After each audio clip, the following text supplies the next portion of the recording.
Welcome, everyone. This reading is for the collective, and the energy present has been lingering in the atmosphere for quite some time. Spirit is urgently trying to deliver this message. Someone is struggling to find their way in love.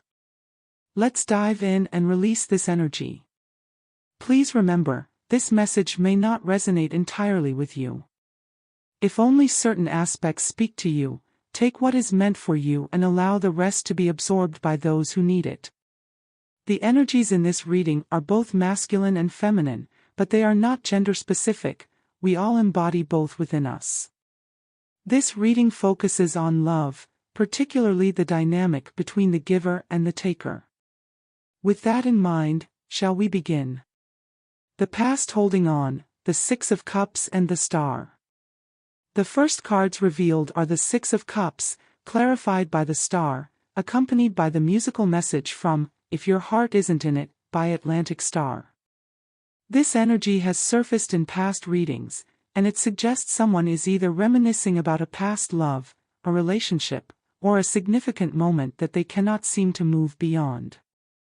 Alternatively, it may indicate that someone you are interested in is still emotionally tied to a past relationship, preventing them from moving forward with you.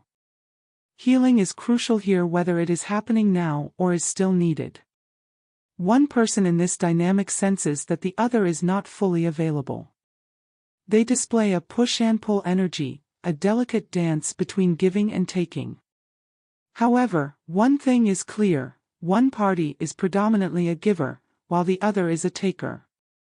A relationship built on this imbalance cannot flourish meaningfully until both individuals heal and grow. The giver's journey, a lesson in balance. Let's explore the giver.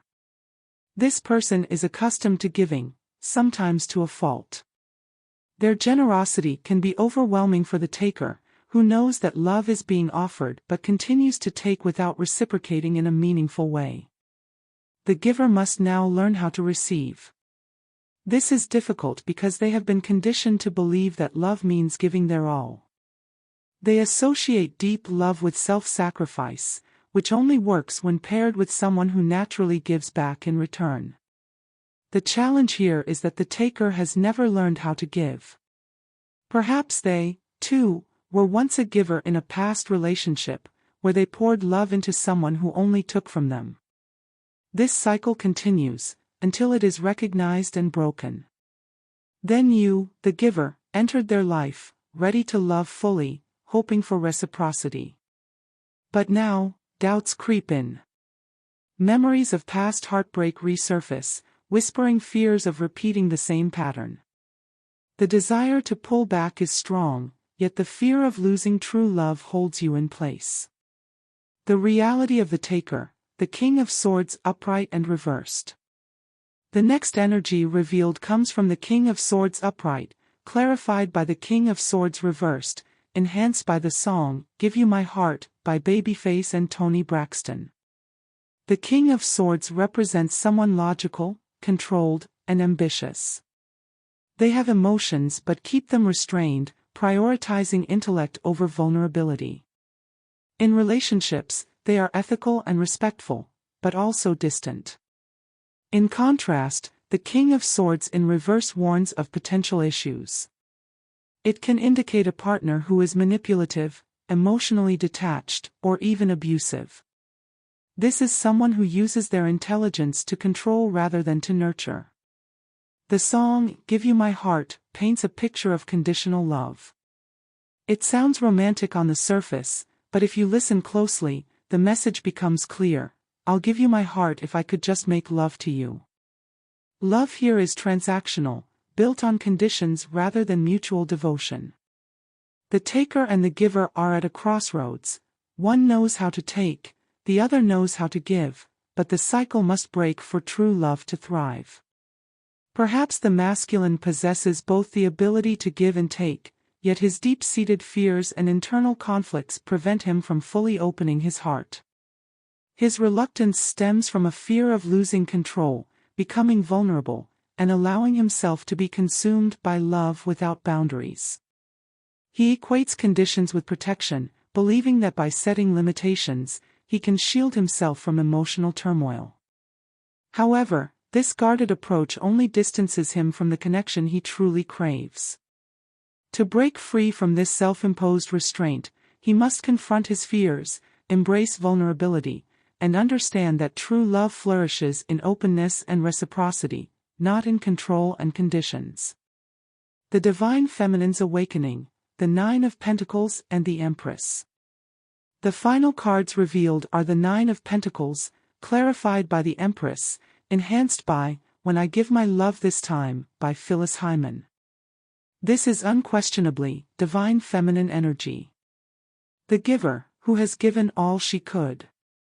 But now, she has learned her lesson. She has grown, elevated herself, and flourished in her own right. She is abundant, independent, and thriving. She has stepped into her power as the Empress, embodying wisdom, grace, and self-worth.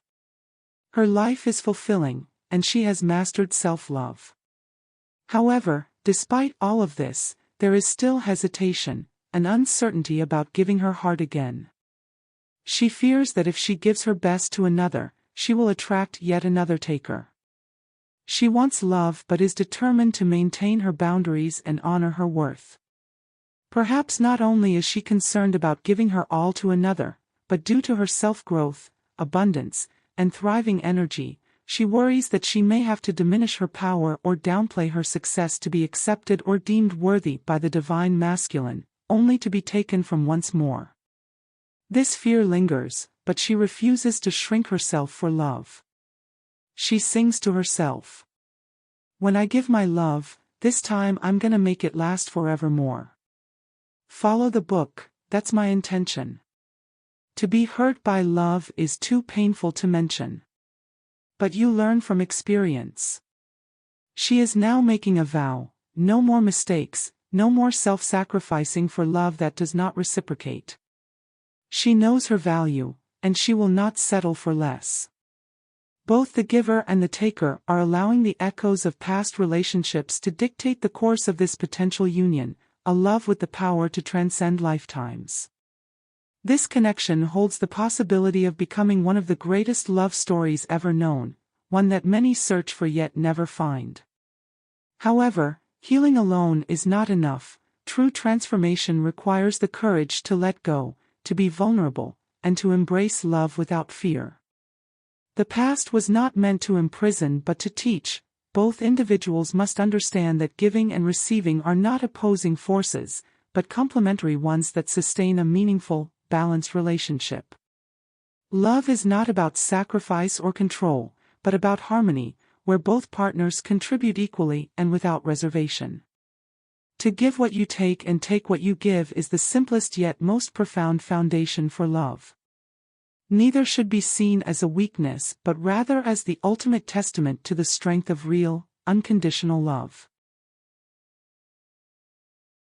The closing message. This reading is a powerful reflection of love, healing, and self-awareness.